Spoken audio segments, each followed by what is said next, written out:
Sir ನಿಮ್ ಲೈಫಲ್ಲಿ ಯಾರನ್ನ ಹುಡುಗಿದಾರ ಸರ್? ಇಲ್ಲ ಸರ್. ಯಾಕೆ ಸರ್?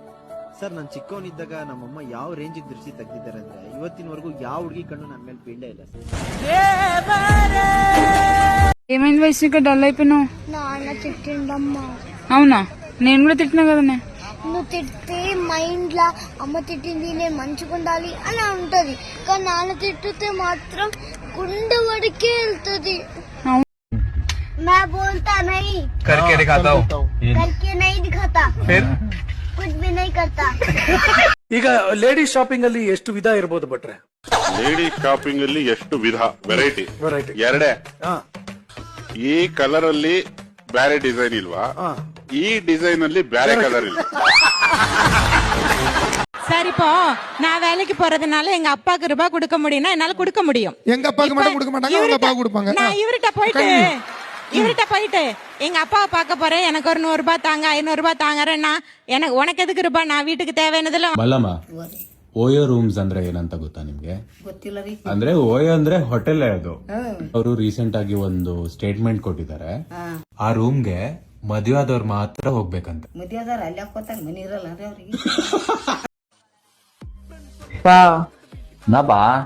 நீ கல்யாணத்துக்கு முன்னாடி ஒரு பொண்ணை லவ் பண்ணதானே?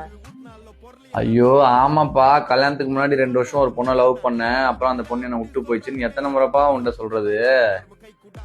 నీకు భగవద్గీత తెలుసా? దాంట్లో ఒక శ్లోకం ఉంటది. ఆ శ్లోకము కర్మండే వాదికారస్తే మా ఫలేషు కజాచన. దాని అర్థం ఏంటో తెలుసా? ಹೆಂಡ್ರದೊಂದು ಬೈಕೆ. ನಮ್ಮ ಮನೆಯವ್ರು ನಾನು ಎಲ್ಲಿಗೂ ಕರ್ಕೊಂಡು ಹೋಗಲ್ಲ. ಕರ್ಕೊಂಡೋದ್ರೆ ಅವನಿಗೆ ಸುಖ ಇಲ್ಲ ಅನ್ನೋದು ನಿಮಗೆ ಗೊತ್ತಾಗಲ್ಲ. ನಿಮ್ಮ ಕಂಪ್ಲೇಂಟ್ ಅಷ್ಟೇ, ಅವನ ಪರಿಸ್ಥಿತಿ ಅವನಿಗೆ ಗೊತ್ತು. ನಿಮ್ಮನ್ನು ಕರ್ಕೊಂಬಂದ್ರೆ ಯಾರಿಗೂ ಜವಾಬ್ದಾರಿ ಬರ್ತದೆ. कॉर्पोरेट वर्ल्ड में सर्वाइव एंड एक्सेल करने के लिए there are 6 golden rules. Rule number 1, बने रहो पगला करेगा अगला. इसका मतलब है कि आप ऐसे देखते रहो, काम तो कुछ ना कुछ हो ही जाएगा. ಫಸ್ಟ್ ಮದ್ವೆ ಆಗಿದ್ರ ಹೊಸದಾಗಿ ನಿಮ್ ಗಂಡನ್ ಬಗ್ಗೆ ನಿಮ್ಗೆ ಏನ್ ಅನ್ಸುತ್ತೆ? ಹೇಗೆ ಅವರು ಮಗು ತರನಾ?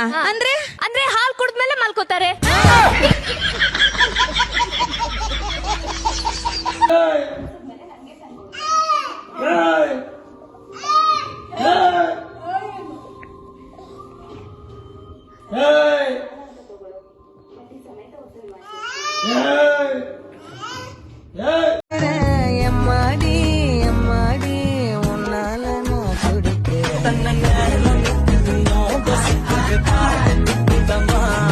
చూసారా, అడిగిన దానికి సమాధానం చెప్తే తెలివితేటలు అంటారు, చెప్పకపోతే పొగరంటారు. మరి నన్ను ఏం చేయమంటారు? When Amma asks, ಯಾಕ್ ಮದುವೆ ಬೇಡ ಅಂತಿದ್ಯಾ? ಯಾರಿಗಮ್ಮ ಬೇಕು ಈ ಸಂಸಾರ? ಮದುವೆ ಮಾಡ್ಕೊಂಡದ್ ಯಾರಮ್ಮ ಉದ್ಧಾರ ಆಗಿದ್ದಾರೆ? ಆ ಹೆಂಡತಿ, ಆ ಮಕ್ಕಳು ಕೊಯ್ಯೋ